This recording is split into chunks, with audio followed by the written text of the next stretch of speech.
महाराष्ट्रातील मुंबई शहरामध्ये एक डॉक्टर होऊन गेले बघा. त्या डॉक्टरांचं नाव आहे डॉक्टर नीतू मांडके. डॉक्टर नीतू मांडके म्हणजे हृदयरोग तज्ञ माणूस होता. बाळासाहेब ठाकरेंच्या हृदयावर यशस्वी पद्धतीने शस्त्रक्रिया करणारा डॉक्टर म्हणजे डॉक्टर नीतू मांडके. ऐकताय ना तुम्ही? बाळासाहेब ठाकरेंच्या हृदयावर यशस्वी पद्धतीने शस्त्रक्रिया करणारा डॉक्टर म्हणजे डॉक्टर नीतू मांडके. हृदयावर ज्याला ज्याला हृदयरोग होता ती माणसं मुंबईला नीतू मांडकेकडे जायचे आणि बरे होऊन माघारी यायचे. महाराष्ट्रातून नाही तर महाराष्ट्राच्या बाहेरून लोक त्याच्याकडे जायची. भारत देशातून नाही तर भारत देशाच्या बाहेरून जपान, फ्रान्स, अमेरिका अशा वेगवेगळ्या देशातून हृदयरोगी मुंबईला यायची आणि मांडके साहेबाच्या दवाखान्यात जाऊन बरे होऊन घरी जायची. नीतू मांडकेंचं सगळं काही चांगलं होतं, पण नीतू मांडकेच्या जीवनामध्ये एक दुर्गुण असा होता की मांडके साहेबाला देव मान्यच नव्हता. कर्मावर विश्वास होता भाऊ, पण देवावर विश्वास नव्हता. काय अजब घटना घडली आहे का? संपूर्ण जगामध्ये मांडके साहेबांचं नाव फार उंच होतं. हृदयरोग तज्ञ माणूस होता, म्हणून भारत देशाने असं ठरवलं होतं की मांडके साहेबाला पुरस्कार द्यायचा म्हणून भारत देशानं दिल्ली सरकारनं एक पत्र काढलं आणि पत्रामध्ये लिहिण्यात आलं मांडके साहेब आपलं कार्य फार महान आहे, म्हणून आपला देशाला स्वाभिमान आहे, म्हणून आपला सत्कार करण्यात येत आहे. बरोबर सकाळी 10:30 वाजता तुम्ही दिल्लीला पोहोचायचं आहे आणि आपल्या सत्काराचं मानकरी व्हायचं आहे. पत्र मांडके साहेबांच्या हातात पोहोचलं. मांडके साहेबांना पत्र वाचलं त्यावेळेस मांडके साहेबांच्या डोळ्यातलं पाणी गालावर आलं. एवढ्या दिवस झाला मी चांगलं कार्य करतोय, त्या कार्याची पावती मला मिळणार आहे. माझा देश उद्या मला माझा सत्कार करणार आहे. आनंदात होते मांडके साहेब. उद्या सकाळी 10:30 वाजता दिल्लीला सत्कार आहे, म्हणून मांडके साहेब आज रात्री 9 वाजता विमानामध्ये मुंबईवरून बसले. विमान दिल्लीच्या दिशेने उडालं, पण मांडके साहेबाला जसा देव मान्य नव्हता तसा देवाला सुद्धा मांडके साहेबांचा सत्कार मान्य नव्हता. त्या विमानामध्ये काहीतरी बिघाड झाला आणि ते विमान एका आपत्कालीन ठिकाणी लँडिंग करण्यात आलं, उतरवण्यात आलं. मांडके साहेबानं घडीमध्ये पाहिलं रात्रीचे 2 वाजलेले आहेत. विमान ज्या ठिकाणी उतरवलं तिथून पुढे मांडके साहेब समोर गेले. तपासाअंती कळालं इथून पुढे दिल्लीला जायला किती वेळानं विमान आहे. तपासाअंती कळालं 10 तासानं विमान आहे. अरे मला तर उद्या सकाळी 10:30 वाजता पोहोचायचं आहे. एवढा दिवस झाला मी चांगलं कार्य करतोय, त्या कार्याची पावती मला माझा देश देणार आहे. मला उद्या सकाळी 10:30 पर्यंत कसल्याही हलतीमध्ये पोहोचलं पाहिजे. बुद्धिमान माणूस होता मांडके साहेब. त्याने एक भाड्याची गाडी बोलवली. भाड्याच्या गाडीमध्ये मांडके साहेब बसले. त्या गाडीचा वेग वाऱ्याच्या गतीनं दिल्लीच्या दिशेने वेग होता,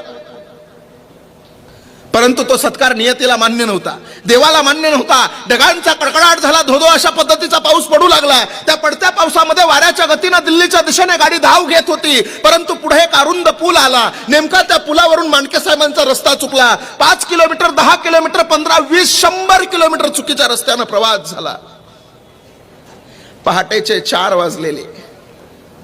मांडके साहेबांना ड्रायव्हरचा हात दाबला आणि ड्रायव्हरला सांगितलं, दादा आपला रस्ता चुकलेला आहे. सूर्योदय होईपर्यंत कुठेतरी मुक्कामाची व्यवस्था आपण पाहिली पाहिजे, म्हणून त्या ड्रायव्हरनं रस्त्याच्या बाजूला एक झोपडी पाहिली आणि त्या झोपडीच्या समोर आपल्या गाडीला ब्रेक मारलं. मांडके साहेब गाडीतून खाली उतरले. वेळ सकाळची होती, पहाटेची होती. मांडके साहेबांना वाटलं या झोपडीमध्ये 1 तास 2 तास राहण्याची व्यवस्था आपली होईल, म्हणून मांडके साहेब त्या झोपडीच्या समोर गेले आणि झोपडीच्या समोर गेल्यावर त्या झोपडीचा दरवाजा वाजवणार तेवढ्यात त्या दरवाजाच्या सांधीमधून आतमध्ये एक दृश्य पाहिलं. मंडळी, दृश्य असं होतं, एक विधवा बाई होती. एक पाळणा बांधलेला होता. त्या पाळण्यामध्ये श्रीकृष्ण परमात्म्याची मूर्ती होती आणि ती विधवा बाई त्या पाळण्याला दोरा बांधून झोका देत होती आणि भजन करत होती. श्रीकृष्ण गोविंद हरे मुरारी, हे नाथ नारायण वासुदेवा, असं तिचं भजन चाललेलं होतं. मांडके साहेबाला ते मान्य नव्हतं, परंतु नाविलाज होता. नाविलाजानं मांडके साहेबांना दरवाजा वाजवला. त्या विधवा बाईनं दरवाजा उघडला. विचारलं, कोण आपण? मांडके साहेबांना स्वतःचा परिचय नाही दिला, फक्त सांगितलं, ताई आम्ही दिल्लीला चाललो होतो, रस्ता चुकलोय, तासभर तुझ्या घरामध्ये थांबण्याची व्यवस्था होईल का? त्या ताईनं सांगितलं, ओ साहेब, आमचा धर्मच आहे अतिथी देवो भव, या आतमध्ये. साहेबाला बसायला त्या ताईनं घोंगडी टाकली. साहेब घोंगडीवर बसले आणि ताईनं सांगितलं, साहेब 2 मिनिटं थांबा, तुम्हाला चहा टाकते. पाण्याचा तांब्या भरून दिला.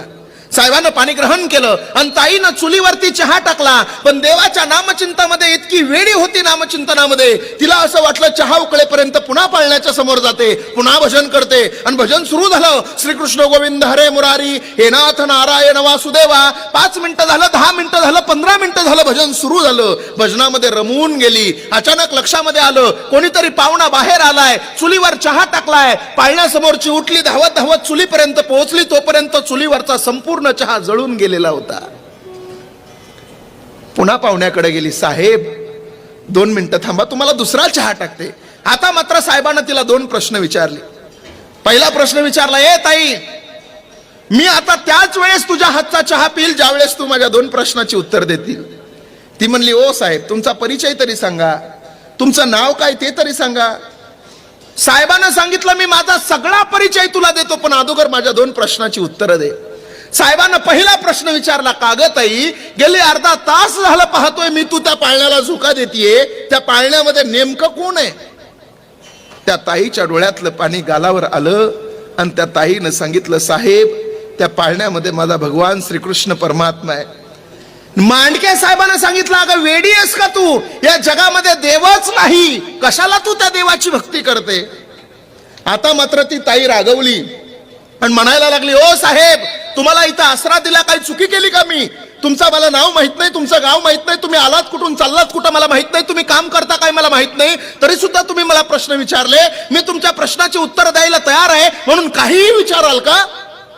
पण खरं सांगू का साहेब, तुम्ही प्रश्न जरी वेगळ्या अर्थानं विचारला असला तरी तो प्रश्न फार सुंदर विचारला साहेब. तुम्ही म्हणालात, कशासाठी तू या देवाची भक्ती करते?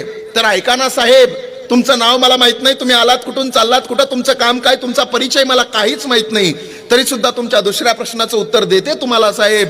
तुम्ही म्हणलात, कशासाठी तू या देवाची भक्ती करते? तर ऐका ना साहेब, समोर बघा ना, एक पलंग आहे, पलंग. त्या पलंगावरती माझं 5 वर्षाचा लेकरू आहे ओ साहेब, आणि त्या 5 वर्षाच्या लेकराला हृदय रोग झालाय. असं म्हणतात बुवा, मुंबईला फार मोठा डॉक्टर आहे नीतू मांडके, त्याच्याकडे जाण्यासाठी फार पैसे लागतात, पण ते पैसे माझ्याकडे नाहीत साहेब. मला माहिती आहे, माझ्या या देवाची भक्ती करत असताना हा देव माझ्याकडे असा एखादा माणूस पाठवल की तो माणूस मला घेऊन त्या नीतू मांडकेकडे जाईल.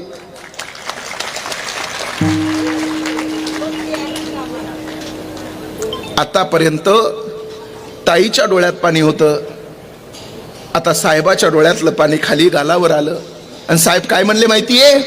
ए ताई, अगं ताई, ज्याच्याकडे गाडी आहे, ज्याच्याकडे बंगला आहे, ज्याच्याकडे माडी आहे, ज्याच्याकडे पैसा आहे, ती माणसं नीतू मांडकेला भेटण्यासाठी मुंबईला येतात, पण ज्याच्याकडे एकनिष्ठतेने देवाचं नामचिंतन आहे त्याला भेटण्यासाठी आज मुंबईवरून नीतू मांडके तुझ्या कुटियात हजर आहे.